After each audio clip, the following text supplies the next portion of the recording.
Hello again, everyone. Welcome into MiamiRedHawks.com and our series of position previews here on the website. I'm Steve Baker, the voice of the Redhawks, and this is head coach Chuck Martin from Miami Football. As today we talk about the wide receiver core for the Miami Redhawks. And Coach, this one was hit hard at the end of the year. Mac Hippenhammer and Rogers gone, and it is rebuild time, I guess, a little bit, but you still have some guys coming back that played a lot of snaps last year and are ready to go going into this season. Yeah, no, it was a very it wasn't our strength a year ago. Right. We had Mac Hippenhammer, we had Jalen Walker, and you had Miles Marshall, who was new. Yeah. Hip and Walk, we knew what they're capable of. Obviously, Hip's with the Bengals now.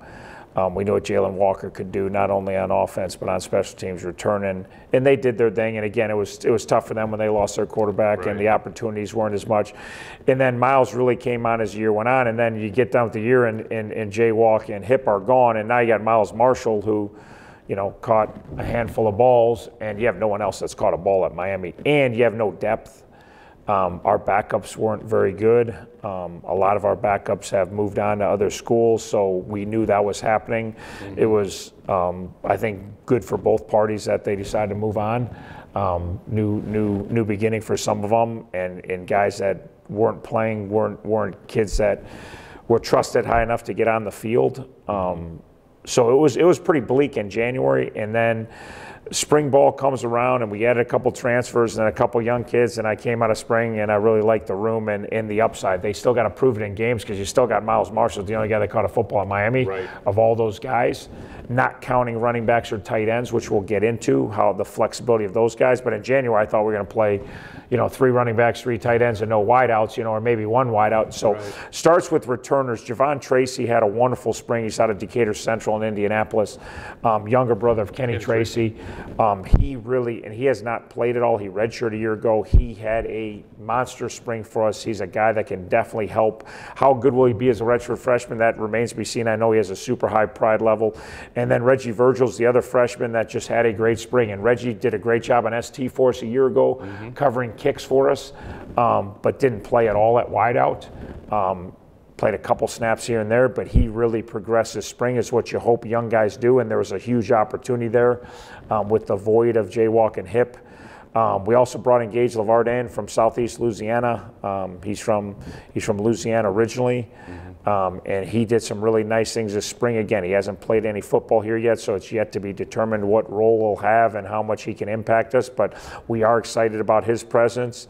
And then Cade McDonald, we brought him in this summer, and from Michigan State, and he's from Naperville, Illinois, and we're excited about some of the things he can do. All right, mm-hmm, and so you feel a lot better about the group than I did in January, a lot better. I feel like it's going to be a productive group. It needs to be a productive group for us, and it needs to be consistent. At times, it wasn't as consistent as it needs to be as far as route running and depth and catching the ball and knowing what to do.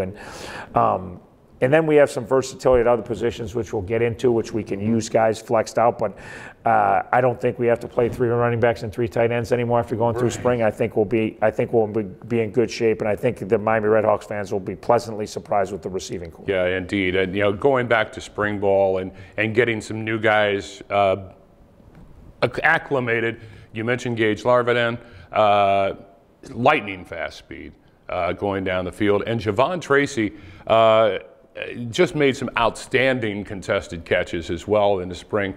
And the key, as you said, is to transfer that into a game position at Miami, Florida to start with. Yeah, no, and again, I have every confidence they will. I think we have good players there. Again, they haven't done it yet, so you can't say, well, he's going to be a great player. But I'm excited about the group, and I do believe it's going to translate into the game, and they're going to make plays and contested catches like you saw this spring.